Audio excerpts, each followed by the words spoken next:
Great. I want to call the East Greenbush Central School District Board of Education meeting to order. Attendance this evening, we will not have Ms. Komersky or Mr. Dunn. We may be joined by Ms. Komersky a little bit later. With that, please rise and join me in the Pledge of Allegiance.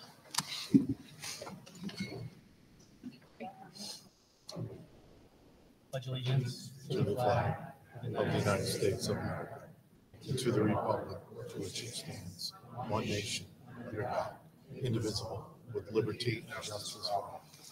Thank you, everyone.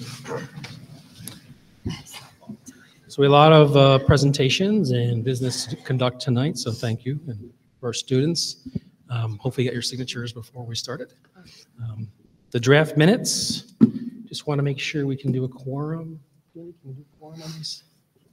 Looks like I wasn't here, Emily wasn't here, numbers don't work out. Right? So we'll move that to the next meeting. All right. We'll start out with the board forum. I'll start on my left with Cheryl. Anything? All good, thanks. All good? I'm good. Jennifer? Jesse? Okay. Joanne? I just want to take a second to talk about the high school students that are currently working with the Columbia Kicks Cancer fundraising. I've been watching it. It's an amazing thing that our kids are doing. We should really be proud of the work they're doing. Yeah. It's not self-serving.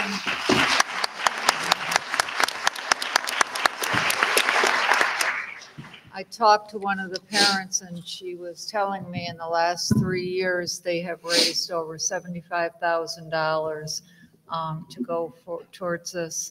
And hats off to these kids. And Yeah, honestly, I'd definitely. like to ask if when they are done with their fundraising, if we could ask them to come in and share their story.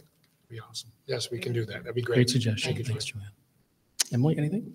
I'm okay, thank you. I just wanted to say, looking through the website and seeing all the accomplishments, athletics, the arts, the work our kids are doing with our teachers, just really impressive what I'm seeing these days and the accomplishments, like Joanne said, just to piggyback on that and all the things that are just going well. I was here last night with our PTO. Mr. Simons presented the capital project. We've been doing that quite a bit with our school community about our capital project and what we're looking to do to improve and enhance our facilities and make this investment in our community and our schools for the future. And it's really exciting. And there was some great questions, and we appreciate the PTO and all the people who are presenting to the different areas. And we have a few more left to do. Yes. And it's pretty exciting that, and we'll hear more about that later today. So that's all I've got. Okay. Now move to the public forum. Residents, students, employees, and business representatives of the East Greenbush Central School District may address the board on matters concerning programs and or operations of the district, other than matters involving personnel. Members of the board do not directly respond to citizen concerns in public forum. If a response is appropriate, either the president or superintendent will contact the individual in the near future. Those persons wishing to address the board will recognize by the chair of the meeting and should state for the record the name and address or affiliation with the district or business. While the board does not wish to infringe upon free speech protections, it must be stressed the visitor's forum is not deemed to be an open forum. The board president will conduct the forum for the orderly and efficient operation of board business. In addition, any remarks which may be considered defamatory or stigmatizing are prohibited. We declare it out of order. All comments shall be limited to 5 minutes. You'd think after 8 years I'd have that memorized, but I still have to read it. So anyone like to address the board this time? Yes, Allison.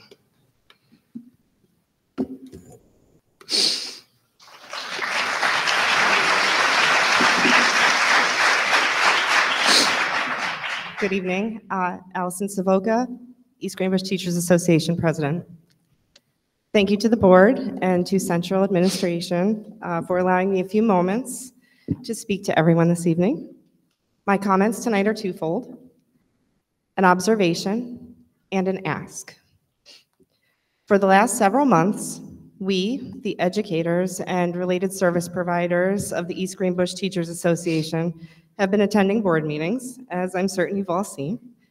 We've heard from members of our association and from me about the climate and culture surrounding our profession.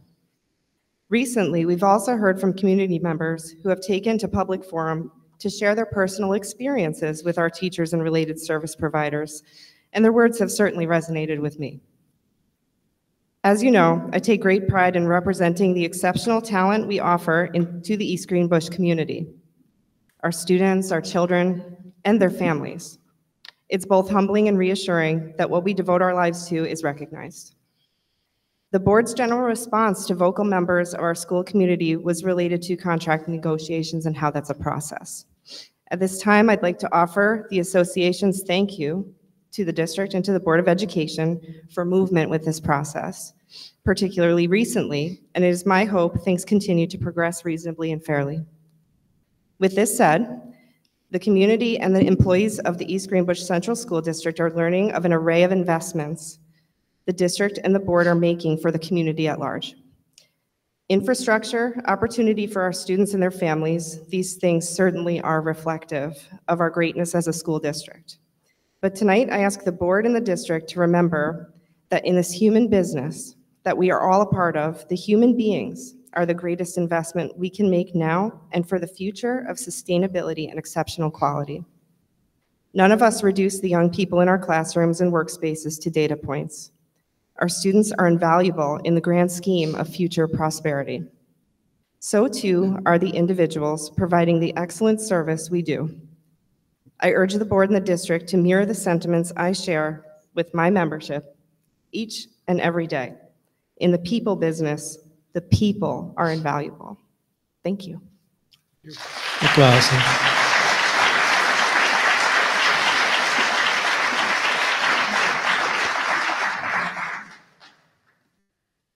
Okay, anyone else like to hear? Yes, Mr. Grignon.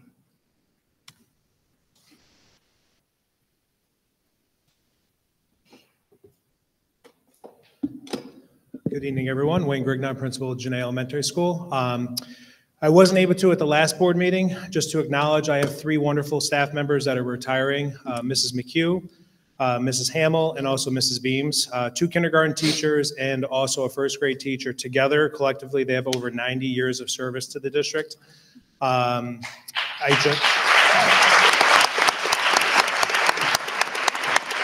Both Mrs. Hamill and Mrs. McHugh are the real cornerstone of our kindergarten team, so they're going to be deeply missed as they get ready to bigger and better things as they continue to move forward. And Mrs. Beams is a wonderful contributor to everything that we do with our Character Ed program. I know she's probably watching from home with a big smile on her face. I told her I was going to mention her tonight. And she always steps up and never says no. She always steps up and does whatever is needed for the community, for Jenay, but more importantly for our Character Ed program. So they will be deeply missed. I am very happy that they're going to be moving on to greener pastures with retirement, and hopefully that they'll continue to sub for the East Greenbush Central School District. So thank you.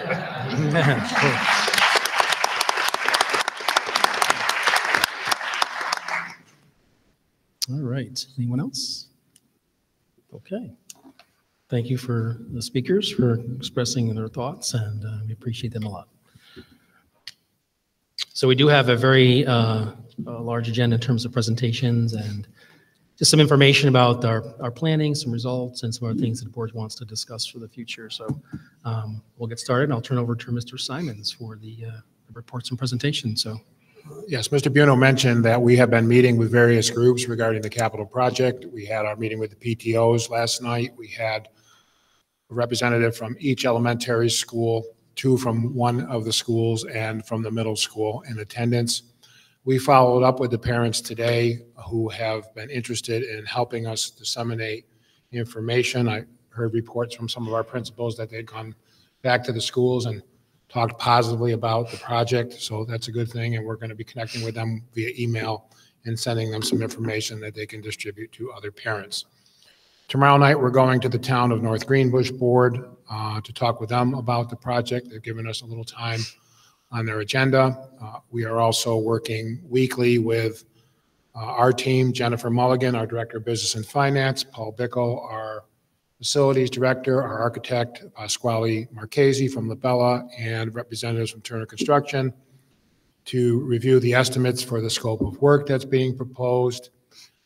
Some of the bigger items are air conditioning for the elementary schools, and in line with Allison's comments, it is the people, but it's also the facility and making the classrooms as comfortable as possible to promote learning. So that's a big item that has been included within the project.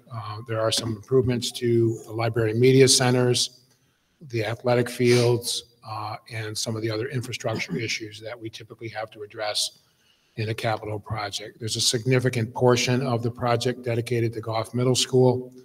We've been sharing that information with the public. In general, their action has been very, very positive. So we're going to continue that process. We hope to have an update to the board on the scope and the budget for the project in March. Things are proceeding well as we move forward. Also, as I've been talking about the project with the community, I repeat it here because there may be people watching the board meeting who are hearing this for the first time, that the project is a $116 million project, but it is structured in such a way that it will not have any additional impact on the local property taxes. It's a zero impact project. We borrow that $116 million to fund the project as we are proceeding with the work, and approximately 75% of the money comes back to the district in the form of building aid. There's nothing in this capital project that will affect next year's budget, the budget that we're starting to develop now. It'll be the 25-26 school year. The amount of the local portion of the project that will come onto the budget in 25-26 is equal to the amount that the taxpayers have been paying on prior projects. So we're retiring that debt and replacing it with equal debt. And so that's how we come up with the 0% impact on the tax levy. Very important that the capital project be understood by the public and separated from the actual budget. The budget is still, we'll talk about that a little bit tonight, but is still under review in terms of information that we're preparing. But things are going well in terms of the feedback we're getting on the capital project, and people seem to like the plan. That was my report. Any questions? No? I hope board members have had a chance to attend some of the sessions, so thank you for doing that. I think Cheryl is coming tomorrow night to North Greenbush. And Jennifer was here last night with Mike, and Jesse was at the DeFreeseville Fire Department, and Mark was at the town of East Greenbush, and John has been to a couple of the meetings at Nassau and at yes, thank you. Skodak, yeah, thank you very much. Yeah. All right. Thank you for the board members that are participating. You got it. Next item is yours as well, Mr. Simons. Yes. Annually, our Assistant Superintendent for Curriculum Instruction, Roy Stiles, updates the board on our academic achievement. We are very impressed and encouraged by the results that we're getting on state assessments, Regents exams, and our local assessments. So congratulations to the teachers. Mr. Stiles is going to give you the facts and the details of it, and I won't steal his thunder anymore. Sorry.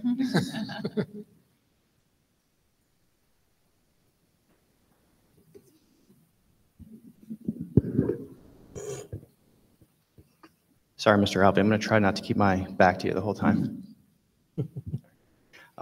Thank you, everyone. Very excited to be here tonight to share this data with the board publicly and with our school community. As we get going through here, if you have some questions, please let me know. But like Mr. Simons has already mentioned, our students are doing extremely well. They're doing well in terms of growth from prior years. They're also doing well when you think about comparing our school district to New York State as a whole and to similar districts as East Greenbush. So to get started, always like to start with our district mission statement, which is to make available to all students a safe learning environment that affords academic excellence in all of its programs, provide dedicated and supportive staff, and work in partnership with the family and the community with the intent to set up all of our students for success in their future endeavors. I'm going to get started with our elementary data. So this is just a quick summary of our ELA and math proficiency rates at each grade level for last school year. As you can see, for ELA as a whole, 3 through 8 combined, we had 67% of our students proficient, and in math, we had 74% of our students proficient. As you'll see in future slides, that is growth, from year to year, and actually our cohort of students are all growing as well. I'm going to try not to highlight too many specific grade levels because there's so much great work going on, but if you look at math and you see in 8th grade last year, we had 80% of our students proficient. That's a really unbelievable number. So in a little bit more detail here, this is our ELA results broken down at every level, level 1, 2, 3, and 4. Scoring a level 3 and level 4, that's what's considered proficient. So when you see that proficiency percentage, that's our level 3s and level 4s combined. So ultimately, every year really, our goal is to look at our students and ultimately get them to move across. Students who maybe scored at a level 1, can we get them to grow to become a level 2? Students who are level 2, can we get them to grow to become a level 3, and 3s to 4s? Again, 67% proficient with really only 10% of our students scoring at level 1. Again, I think our goal is to have 100% of our students proficient, 100% of our students all scoring at level 4 and mastery. But the reality is we're going to keep growing our students throughout. So this next slide here is a comparison, a 2-year comparison for grade levels. So as you can see, our 3rd grade students in 21-22, 61% proficient, and in 22-23, 61%. But for the most part, all of our grade levels had their students growing. You will see 6th grade, you'll see, 72% proficient, the following year 62, but again, those are different students. So you'll see on the next slide what that really means. So this here is the actual cohort of students when you think about, where they were as 3rd graders, then where they performed as 4th graders. And you'll see there, all of those cohort of students grew. Our students 6th grade to 7th grade, 72%, 70%, so pretty flat there. But other than that, there was great growth, with all of our students. Now this slide here compares us with New York State. So the first line there, the lighter blue line, is New York State, all school districts and all students. The dark blue line are similar need districts. Again, we're an average need school district. So when you look at the other average need districts in the state, that's where they performed. And then the orange line is our district. And you can see we're outperforming New York State at every grade level. And then also our similar needs districts as well. Roy, just quickly, Sure. when you say need, you mean like high needs districts, average needs Exactly. districts, low High needs needs, districts for average need. We financially? are an average need district. Okay, So just when want you to have, clarify that point. yep, when you look at the other average needs districts, again, we're kind of outperforming, not kind of, we are outperforming all of them. So again, now this is going to math, similar slides here. You'll see as a whole, 74% of our students were proficient, only 8% scoring at level 1. And again, our goal is to just continue to grow our students. When you look from one year to the next, you'll see here, there were huge jumps. 8th grade, for example, 21-22, 51% of those students were proficient. And then this past year, 80% were proficient. So huge growth in every grade level. Then also looking at the actual cohort of students, again, the same thing. All of our cohorts are growing. When you look at our students who were in 5th grade, who moved to 6th grade, 53% proficient, moving to 71% of those student proficient, that's a huge amount of growth. And really, that just goes to the hard work of all of our faculty, staff, teachers, administrators, as well as, I don't think we say enough, the hard work that our students and families are also putting in. Now again, comparing our district to New York State, and I don't want to keep picking on 8th grade, but you look at that number and, across the state, just over 40% of the students in New York State are proficient on the 8th grade math exam last year. Our district, we were 80%, so we're doubling that. Roy, does this include New York State? I'm assuming it includes downstate and upstate? Yes, this is the whole state, yes. So just in summary, with 3 through 8, for ELA, again, 67% of our students were proficient. That puts us ranked 50th in the state out of 646 school districts and #1 in the capital region when you include all of Section 2 districts. for math. Again, 74% proficient, still ranking 50th, and that put us second in the capital region. Publicly, I won't say who was number one for that one. Please don't. One thing too, Roy, all our students take these assessments. Correct. And it's important to understand that all our students are included in these numbers.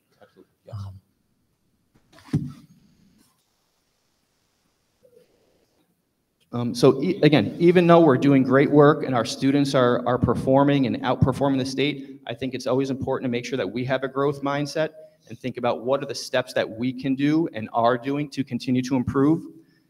So at the K through 8 level, again, continuing to focus on data-driven instruction, using our Renaissance Star exams, all of our Renaissance products. You'll see in a few minutes, I'm going to talk a little bit about our internal Renaissance exams that we just gave.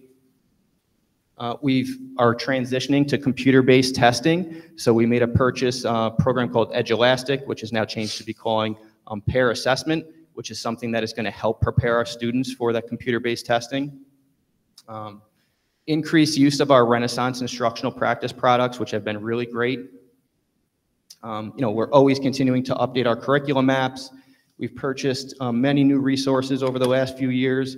Heggerty phonemic awareness, I think our kindergarten and first grade teachers would say it's been, really a great game changer for a lot of our students. Increasing decodable readers. We've purchased a Sunday System, which is a reading intervention program, and then continuing to add different supplemental products. And then something that we're going to continue to hear more of is the science of reading. We've talked about the science of reading here for, it was before I came on, so it's been 3, 4, 5 years. The governor has also started talking about the science of reading and the New York State Literacy Initiative. We're in a really great place for that.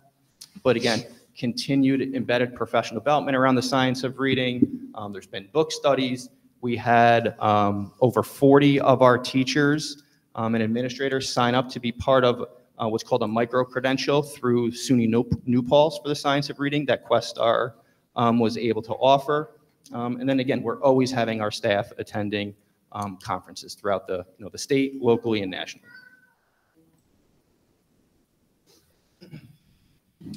I'm going to talk a little bit here about our Renaissance Star assessments that we give. So what this is, it's a screener that we give to all of our students, K through 8. It's given 3 times a year, a fall, a winter, and a spring. Within the last few weeks, our winter window has just completed for that. So I just wanted to talk a little bit about this data. So you'll see here, this is our STAR ELA assessment data. So it kind of puts students, depending on how they score, into 4 categories. It would be urgent intervention, which is that first dark, maroon line. We have the intervention category, which is the red line, a category that's called on watch, and then the green, which is at or above benchmark. As you can see there, vast majority of our students for this past assessment window were at or above benchmark.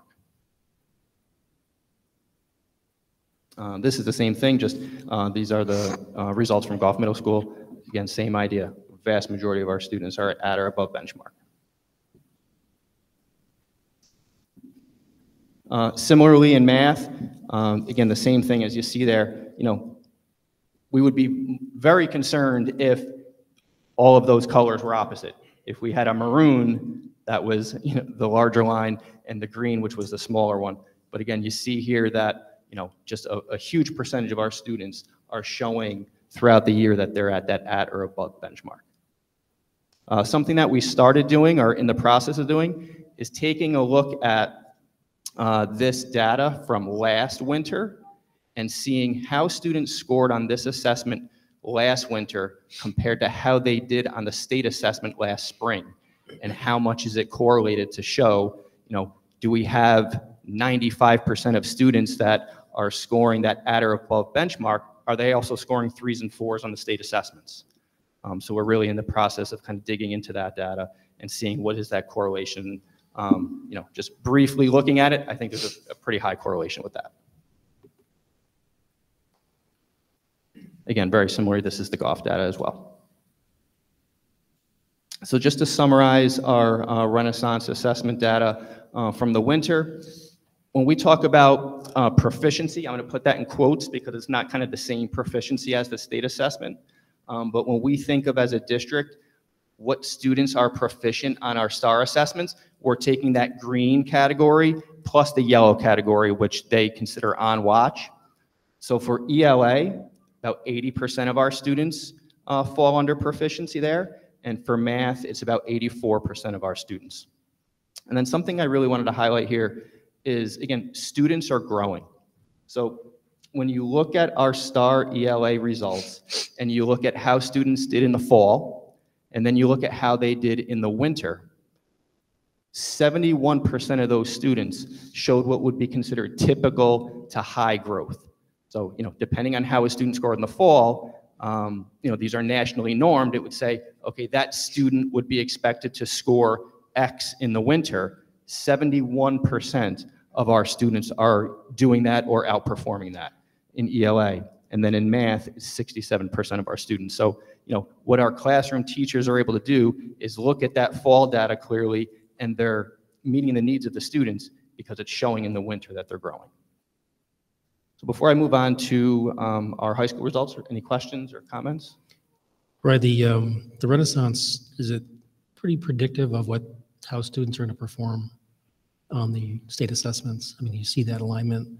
And how are they administered? Are we all computer-based now for these assessments? So these assessments are computer-based, Right, yes. They've been right. computer-based since they started. Yep. Yeah. And the 3 through 8, they'll be computer-based they were this year? 3 through 8 is starting, so it's being phased in. So 8th grade and 5th grade will be computer-based this year. Okay, very good. Thank you. Excellent results. Yeah, very, very good. Okay, so moving to our high school results. When we think about high school, we're really thinking about graduation rate, students graduating with advanced Regents diplomas, Regents exams. So it's a little bit different in terms of data that you're thinking about. But here are our graduation rate and the percentage of our graduates with the advanced Regents diploma for the last 5 years there. So last year we're 95% graduation rate. And I don't quote me on this one, but I believe the state average usually hovers 84, 85. It may even go up to as high as 86% in some years. So again, we're 10 percentage points above the state average with our graduation rate. And when you're talking about graduating about 300 students every year, once you are at the 95, 96, 97% graduation rate, it's really challenging to continue to get those numbers up. But having a graduation rate of 95% really shows that our high school administrators, teachers, guidance counselors, staff really know their students, really are honing in on what they need and supporting them to get them through.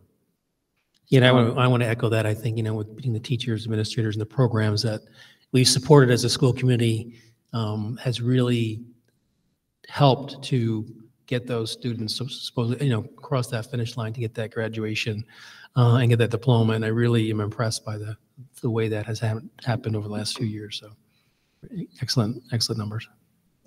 And again, thinking back to our Board of Education goals, which are to continue to improve our graduation rate and continue to improve our percentage of students that are graduating with the Advanced Regents Diploma, I think, there is some room to grow with the Advanced Regents Diploma piece. There's programming, there's different things that we can continue to look at.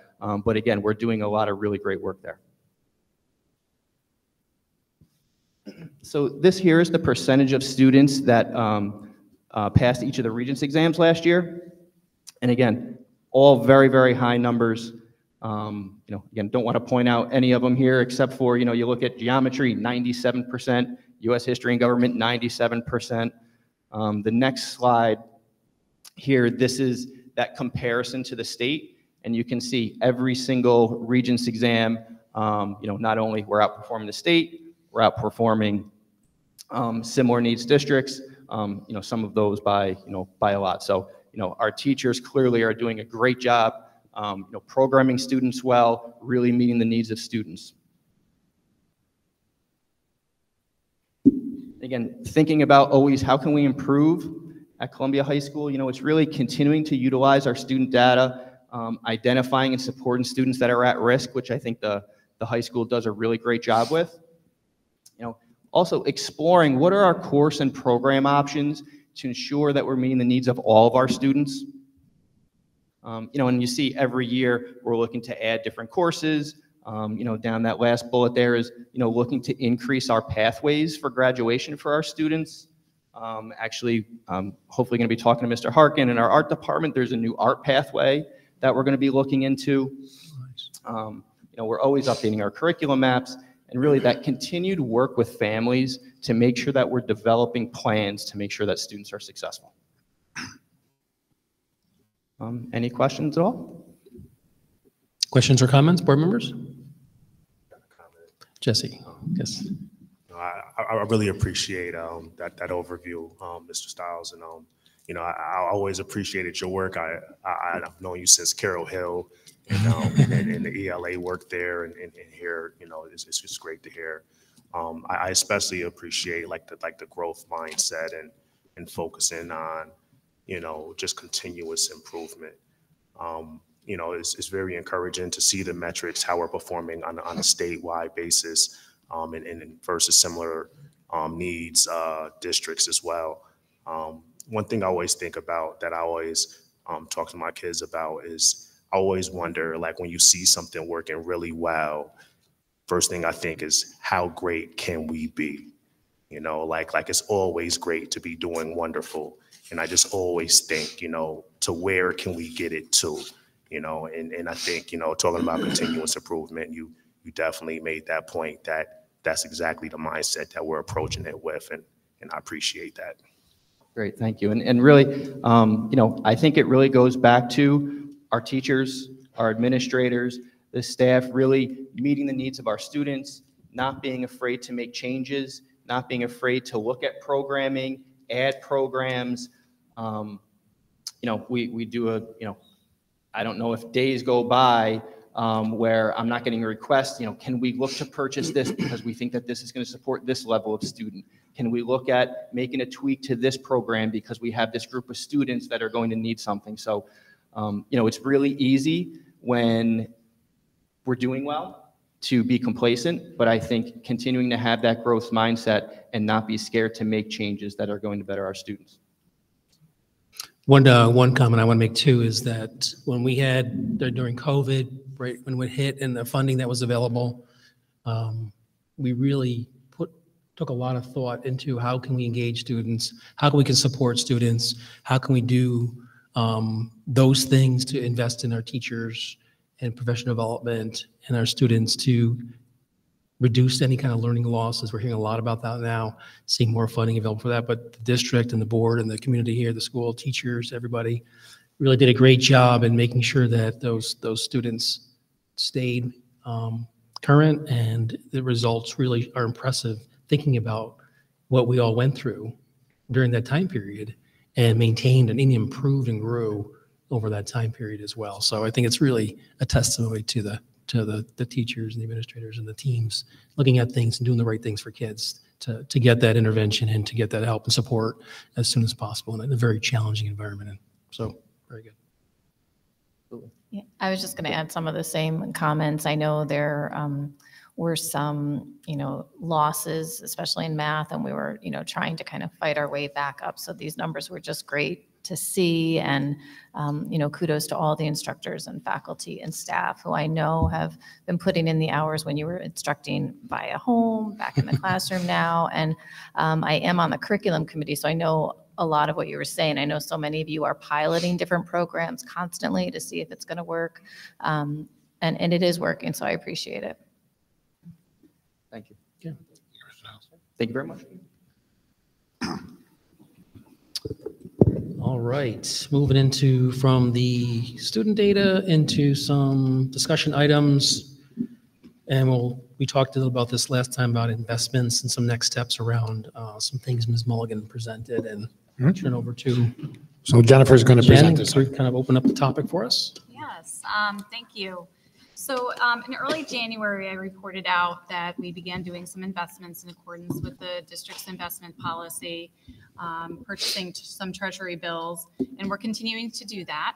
But what we really want to look at is, and the board had offered some recommendations to perhaps develop an investment committee to start to look at that. We need to do some work on updating our investment policy and making sure we're up to date and making sure we're able to diversify the way we're allowed to in a safe manner, and also explore, different banking relationships that we could have. So with that, I began to look at possibly establishing an investment committee, but then I looked at the role of our finance and audit committee. So the district already has a finance and audit committee, and it's primarily charged with reviewing the results of the audit and the internal audit functions, and it meets perhaps 2-3 times a year.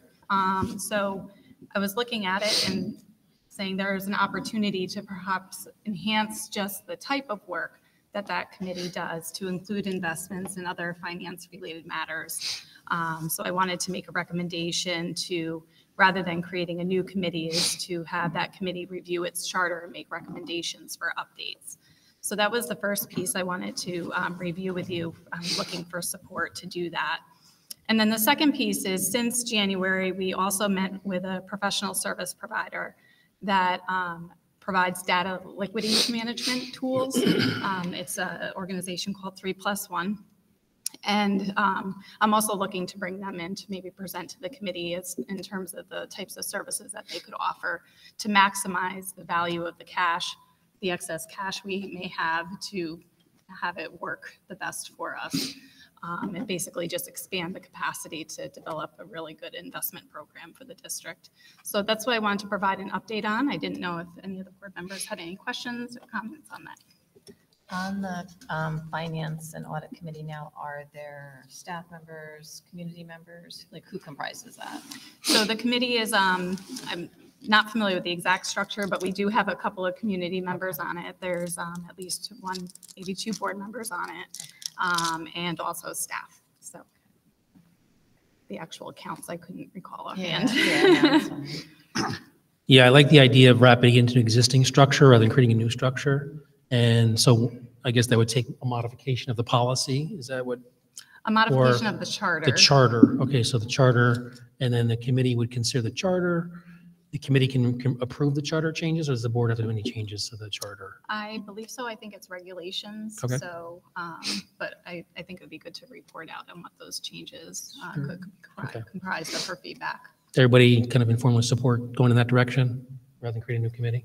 Yeah, rather than. And I think that having someone who can look at it, professionals who can look at this thing and support our business office is really important too, because they have experience in managing that. And I think we just want to make sure we use our resources well, wisely, conservatively, and make sure that we take advantage of this environment, but also understand that we have to have that available for our operating.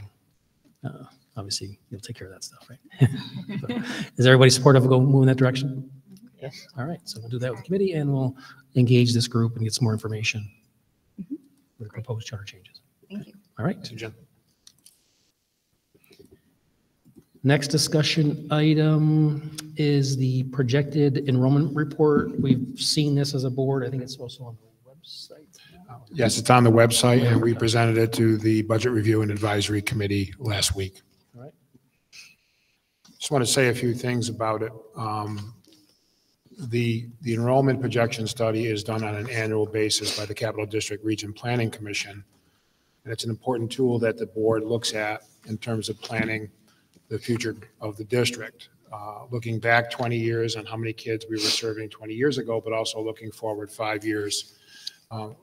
We are one of the only districts that is projected to have their enrollment be stable and slightly increase. There's a lot of conversation occurring. I was at the legislature today about enrollment decline across New York State. There has been some media reports on Spectrum about enrollment decline and how that enrollment decline is affecting state aid, and a perception that schools could live with less money because their enrollment is going down. Well, that doesn't always draw a straight line, number of students versus budget. Our enrollment is growing. We're projected to have 100 more students by 2028. One of the only districts in the region that we can say that about. And I think that is also a reflection of the quality of education that we offer. But it also has ramifications for our capital project. We know that we have additions planned for our capital project, and it also has implications for our budget and other planning. So it's really important that people take a look at it and understand that East Greenbush is a stable, growing school district that has excellent results. And I think people want to come here who are either thinking about kids or have kids that are of school age because of the quality of what we do. And this report reflects that. It also reflects the housing market within our district in terms of homes that are available, new home construction, the current market for purchasing a home. And it's pretty competitive here in East Greenbush, where I think the average that a home stays on the market is around 20 days and then it's sold. So from a standpoint of growth, we are in a good position. It does enter into a budget conversation that I had with state legislators today that, they have to take under consideration that we are serving 4,000 kids and we want to keep the progress going that we've made, and it's reflected in some of the scores tonight. So this is important to take a look at. Again, we are one of the only districts that is growing in enrollment in our region right now. Any questions or comments? I always found these reports helpful since I've been on the board. And one thing I think people need to look at when you look at the student numbers, especially, we serve, like when I went to school, they seemed to cram all the kids in the classrooms, and there was a boomer generation. The tail end was pretty full classes. But we serve a lot of different needs of students. We have a lot of students with special needs, students with different diverse needs, and it really has changed. The population has changed over time, and we want to serve those students well and with the best education possible. So it really, even though it's a stable or it's come down over the last 20 years or so, there are a lot of different needs being served in that population too, and it's important to remember that overall. When we look at that, but it's really nice to see that the community, because of schools especially, that's why a lot of people come into our area, and it's a growing area, and we've delivered a great education, and we have a lot of great resources here, and I think the capital project will just enhance that too and improve that. So, all right. Anyone else? I'm kind of chatty tonight, so. All right, moving on to the next item. So I just want to update everybody on the budget. At this point, we're early on in the process of preparing for next year's budget. Jennifer Mulligan and I have been discussing the state aid report, particularly the expense-driven aids, when reviewing those and confirming some of the numbers. So when the state runs their reports, they're not always accurate. We're encouraged that some of their numbers may be low, but we don't have that finalized yet, particularly in the area of building aid. Secondly, the tax cap, which is commonly referred to as a 2% tax cap, really isn't a 2% tax cap. It varies by various formulas. We don't know exactly what the tax cap is going to be. We expect to know that by the next board meeting, I would think. One of the things that we have to verify are our pilot revenues, because the pilots are part of the formula. So we reach out to the IDA and make sure that our estimate of pilot revenues this year compared to next year are accurate, because they're added in and then taken out. We also look at our what's called our capital exclusions, our monies that we spend on principal and interest on prior capital projects is factored in to the tax cap, but also the building aid plays into that too. So we're looking at all those things. We expect to have more information for the board by the next meeting and as we move into March. And as I mentioned earlier, we've been advocating for more state aid. Our team locally is going to be going down, our advocacy team, in a couple of weeks, and I joined other superintendents and the New York State School Boards Association today, and we met with every legislator that represents East Greenbush, and we also met with other legislators that have been around a long time and have a lot of influence. And there was not a single legislator that we met with, whether Democrat or Republican, that agreed with the foundation aid changes that the governor had rolled out in her budget. So John McDonald will be here remotely at our next meeting. He shared with us that around March 1st, the Assembly, the Senate, and the governor will get more information regarding state revenues and have to agree upon those state revenues. It's not always the case that those revenues go up, but he was fairly optimistic that that would be an important date to know what monies might be available to start the negotiations, particularly around school aid. So it was a good day today. Our increase, as I mentioned last time, is only for foundation aid is only about 1%. According to the formula, we are on the formula. It's supposed to be 2.4, but there was an adjustment to inflation that doesn't make a lot of sense. State finances. We made that clear today. Many districts, the majority of districts within the Questar BOCES are losing money. And I'll share that report with the board. Some as much as $1 million of cut. We're in a better position because we got an increase, but it's not much of an increase, and we would like more of an increase to keep pace with our expenses, but also to consider the fact that we are limited in our revenues through the tax cap. So we're having that conversation internally, and we're also working with our legislators in other districts to see what can be done at the state level to adjust our forecast for revenues for next year's budget. Was there any conversation, Jeff, about raising the limit on the UPK? That was brought up at every meeting by me and by several other districts who haven't been able to start UPK. For example, Averill Park has not been able to afford UPK because they've got an aid cut, and the UPK aid that is given to them isn't sufficient to meet the costs of the program. So all districts talked about that as an important priority.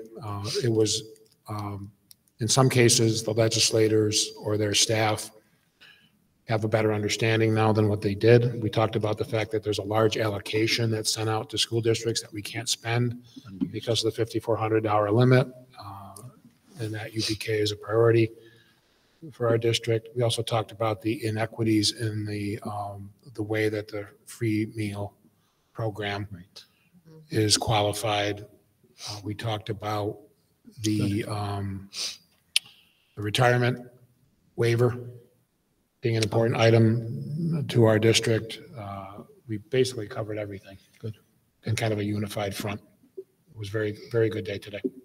So we can grill Mr. McDonald next time? Yes. Of all of our legislators, they're all responsive. Mr. McDonald is very up to speed and knowledgeable about how this particular aid proposal will affect our district. Good. So, well, he represents a big portion of our school district, or all of it. Yes, right? all of it. Very good. Anybody else questions? And we'll have that feasibility study around the same time next month or so. I believe that Dr. Bordick will be ready to share that report sometime between now and the next meeting, and he's planning to come to the next meeting to share it. Awesome. Good. Thank you. All right. The next item is the tax exemption senior citizen and persons with disabilities. So there's an existing exemption for senior citizens that is being proposed to be adjusted and modified based on cost of living. And I'm going to ask Jennifer Mulligan to explain this. Thanks, Peter. All right. Thank you, Mr. Simons. About a couple of months ago, we were contacted by the Rensselaer County Real Property Tax Service Office informing us of some recent amendments of tax exemptions that are available for senior citizens and disabled with certain income limits. What is on the screen at the moment is the existing exemption that's on the books. So there are individuals that currently have property tax exemptions related to this section of the real property tax law. And what the amendment recently did was raise the income thresholds, to basically adjust with the times and inflationary measures. So the Rensselaer County and many local jurisdictions are in the process of evaluating and making movements to update and adopt updated exemption levels. The real property tax law has a maximum limit that's allowed by law. Rensselaer County is recommending to maybe potentially phase in the exemption and start out at a 50% exemption for anybody that's $40,000 or less in annual income. So we were able to get that data from the Real Property Tax Office to evaluate the impact for those that have existing exemptions. And on the last page of the memo, there is a chart, Mr. Goodwin, if you just scroll down a few pages, of the additional exemption in that second column there that would be added exemptions for current taxpayers. And what this chart does not evaluate is there could be additional applications for exemptions. And that's why the county is recommending doing a phased-in approach and reevaluate next year to see if there's an opportunity to increase the exemption even further. The result of the additional exemptions, basically what happens is you're basically shifting the pie of how the tax levy is distributed between them throughout the district. So basically those individuals would have a reduced tax bill as a result of their reduction in their exemption, assessed value. And then the tax rate would in effect increase slightly based on that reduction in overall taxable value to the district. The result is about 1/4% in the tax rate, so it is pretty minor at the moment. So we wanted to bring this forth to the board to inform you of this exemption, and also the next step would be to hold a public hearing regarding the exemption, and then potentially pass a resolution, to adopt an exemption if that's what the board would like to do. So, questions on that? yeah, so in the memo, it would probably have to take place at the very next meeting, right? Yes, so in order for the exemption to take effect for the 24-25 fiscal year, this would have to be adopted by March 1st. Okay. So we have the existing exemption for seniors on this current scale. Mm-hmm. The county has moved to that other scale on the far right. Mm-hmm. The law permits the middle scale, and we want to be consistent probably with the county and other municipalities in our. Yes, the way we assessing units, it approach would this. be definitely a streamlined process to be able to apply exemptions consistently Yep. throughout the county and to Okay. the various taxing jurisdictions.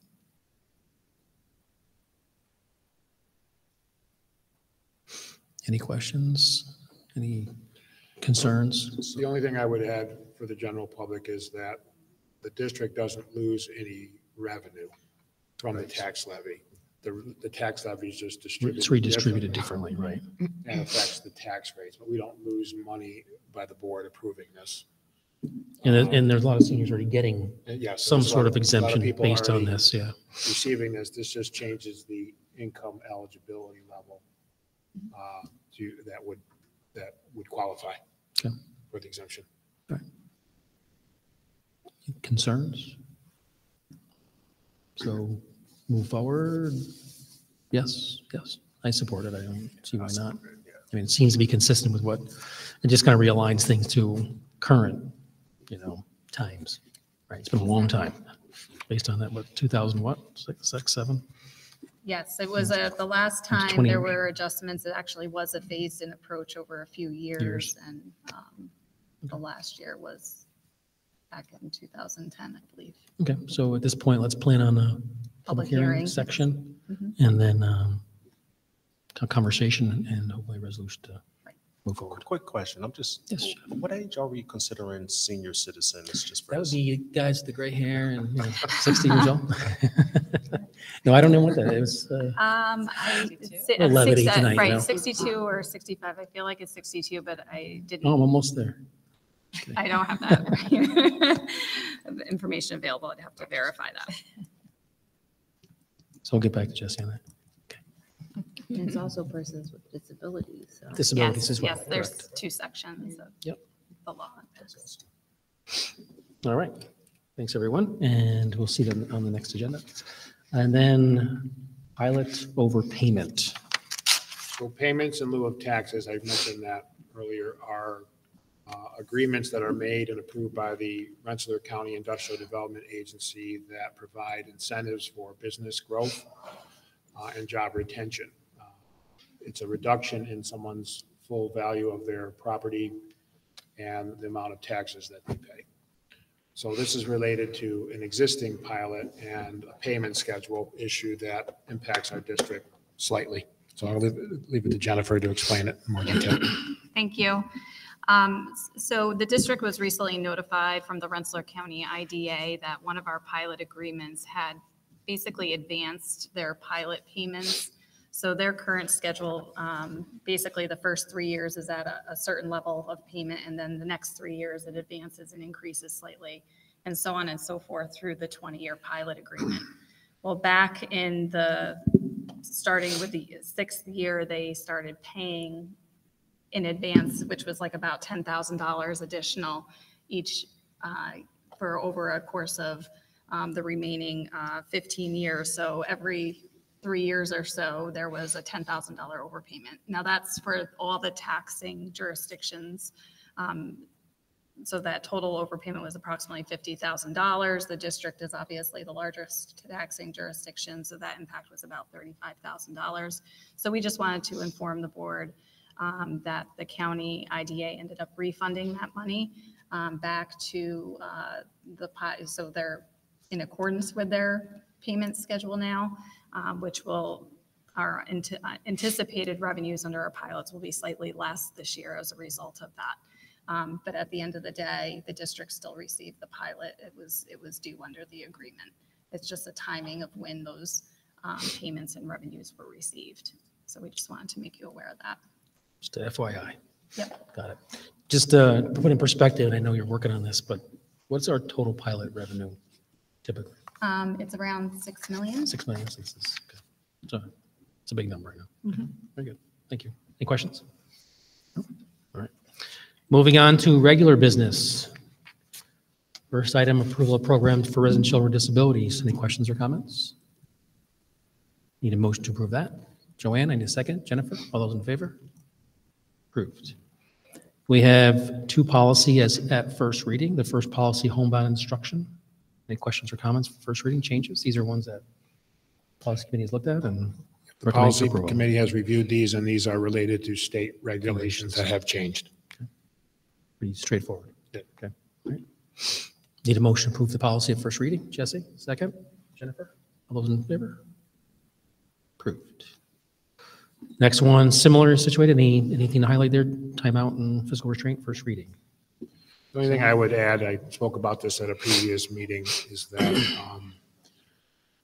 the districts in New York State are required to follow regulations regarding use of timeout rooms in limited circumstances, and this puts requirements on those circumstances, as well as the fact that use of timeout rooms should be part of a student's overall behavioral intervention plan. It requires the school to inform the parent the day that the student is put in timeout. This policy also is related to physical restraint. Physical restraint is limited to circumstances in which students may be at risk of causing physical injury to themselves or to others, and to be used in limited circumstances. As an aside, our staff that is trained in de-escalation techniques and proper techniques in the event that physical restraint is necessary, but it's supposed to be on a limited basis.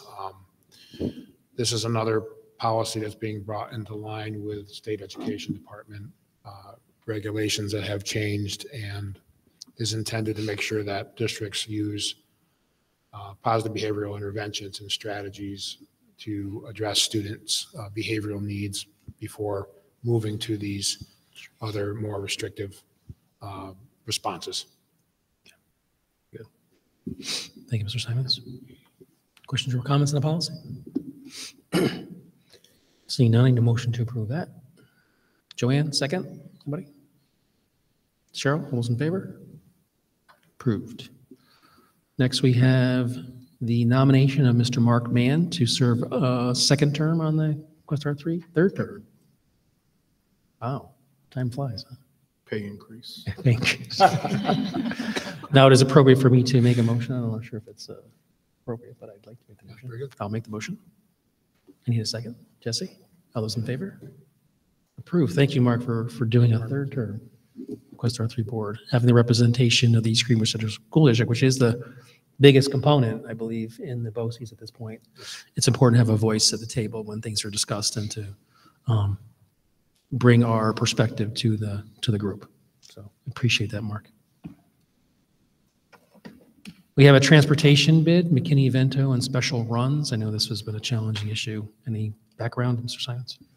Yes, under the federal McKinney-Vento law, students who become homeless during the school year are entitled to, their families are entitled to choose whether or not they want their students to stay in the home district in situations that have caused them to move out of the district's boundary zones. The law also requires the district to provide transportation. That is challenging at any time, but particularly when you have shortages of bus drivers. So this particular year, and it goes to what Mr. Buno said regarding student needs increasing and varying student needs, we have about 16 students who are in this situation. They started the year at East Greenbush, and due to circumstances beyond their control, they've been moved out of the district into temporary situations. The definition of homeless under McKinney-Vento is lacking a fixed permanent residence. So in these situations, we try to make the transition for those students as stable as possible by making sure that they can come to our schools. The number of bus runs that we run every day for our regular routes utilizes all of our drivers. When those drivers are absent, we have subs that come in. We don't have enough full-time drivers and subs to handle the 16 students currently that are residing out of the area. So this transportation contract will enable us to offer this transportation through a separate vendor. This is a temporary provision that we probably will have for a while, but as we're looking at this, we're also thinking about, as we approach the budget, potentially hiring some additional drivers to handle solely these types of bus runs that are unique, that change quite frequently, and also to offset some of the trouble we have at times with our athletic runs. Our high school kids, for example, they're on their way to a game while our elementary runs are still going on because the elementary schools dismiss after the high schools. So we often have situations where many of our drivers can't accept the athletic runs. We don't have a driver available to do it, and so we go with Yankee Trails. Yankee Trails has been a very supportive business in our community, but we also run into expense concerns regarding that, and we may have to go out to bid for that. But we think that hiring additional drivers may actually be less expensive to handle these kinds of situations than the volume that we're contracted with Yankee Trails on right now. Okay. So this is something that we need in place now. The other thing that always comes up is, have we done the appropriate background checks? Have we made sure that this company is in compliance? We have done all of that. They are in compliance with all 19A requirements, including background and fingerprint checks of all of their drivers and all of their aides. Yeah. So, And is Dr. McQueen here? Dr. McQueen, anything to add? Just a question. And so you've led these guys pretty well. You feel they're appropriate and they'll be monitored carefully for making sure that these students get the transportation needs that. Okay. Excellent. Okay, great. Thank you.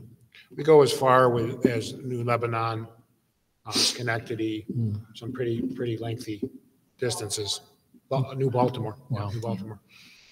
And I think it's important because I know these students are facing enough challenges. I think having that, at least that educational piece and being able to provide that stability for them and coming to school is really important. So, Thank you. okay. So need a motion to approve that? Anyone? Jennifer, I need a second. Emily, all those in favor? Approved. Got a copier lease agreement. We got any questions or comments about that? No. Need a motion to approve that? Anyone? This side of the room? Zero. Second. Jennifer, all those in favor? Approved.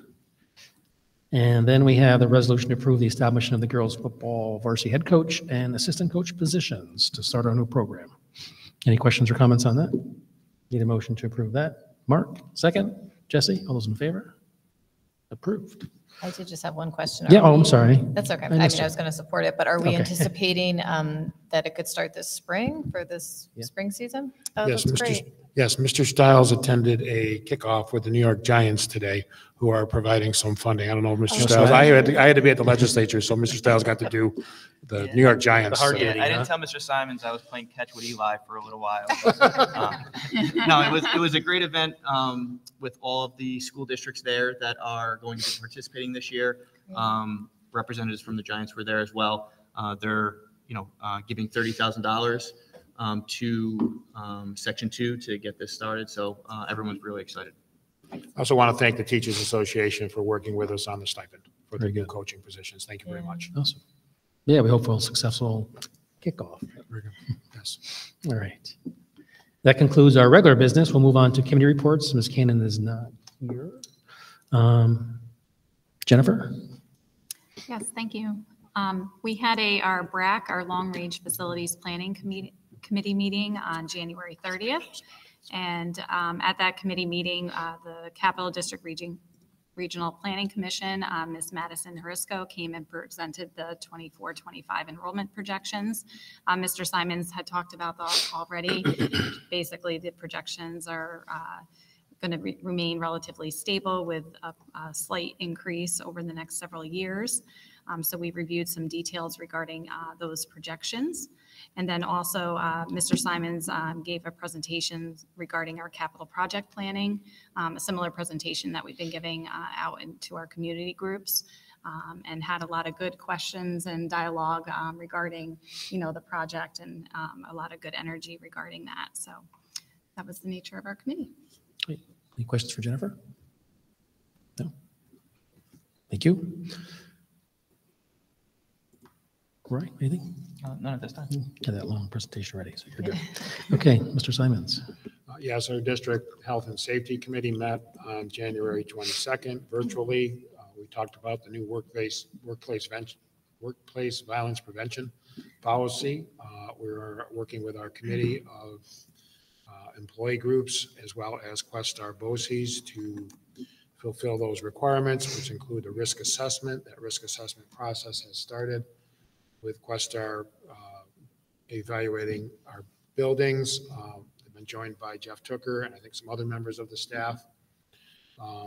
Through that process, board passed the policy at the last meeting, and there is a training requirement that will be put in place for this year as part of our professional development. Additionally, we have our school resource officers who attend the meeting reporting on their activities that include going into classrooms and talking with students. They were recently involved in a podcast that we're doing. We've had 3 podcast broadcasts so far. They were part of a school safety discussion. They provided CRAZE training for our families. And Officer Ashley at the high school is working with the students against destructive decisions to, plan some programs.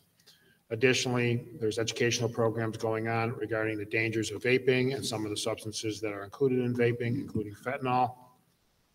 Jay Gravel has been engaging students in the 6th grade regarding internet safety topics, and also continues to report that the number of incidents regarding online issues, student to student, has been reduced to some degree because of the cell phone policy.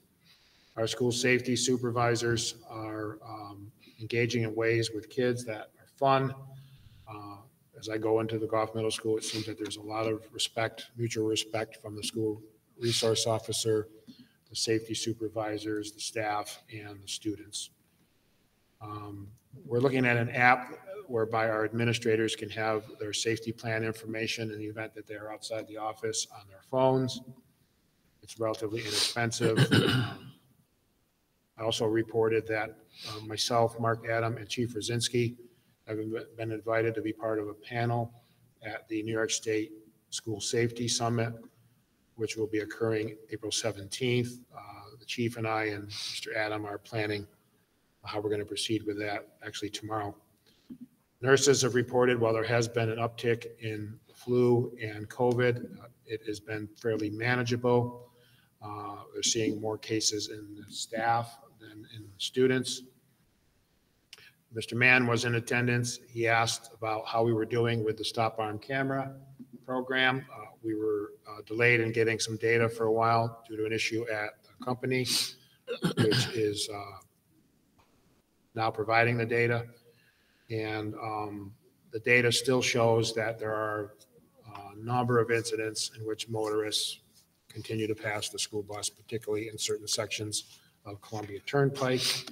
We have shared that data with the police department, and we're going to have some discussions about how we might continue to reinforce safety by drawing more attention to this. I'm not sure exactly how we're going to do it, but the data seems to appear that there's certain areas within the district, one in particular on Columbia Turnpike, where people may not be fully conscious that they're passing the school bus when they're passing it. Additionally, Dr. McQueen is working with the Transportation Department on Student Finder. That is the card system that is implemented to make sure we know who was on the bus that day. And we'll continue to work through implementation of that. And it's going fairly well, I would say. Right, Dr. McQueen? And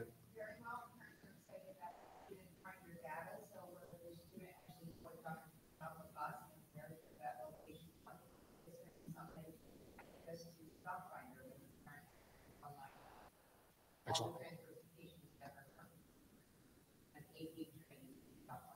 Excellent. Thank you, Dr. McQueen. Clarifying question. So parents will be able to have the app, or is this? Yeah, just... there's Student Finder, which is the swipe that tells you who's on the bus. Stop Finder you'll be able to see where your child's bus is on the phone, on your own phone. The route? Yeah, the route and where it actually happens to be. Tracking your kid? And whether your student is on that bus. Love So that. we're working on that. I'm sure the transportation department will enjoy not receiving my phone calls asking where my child is. Where are they? We also just kind of updated we're talking about possibly updating the opioid prevention policy.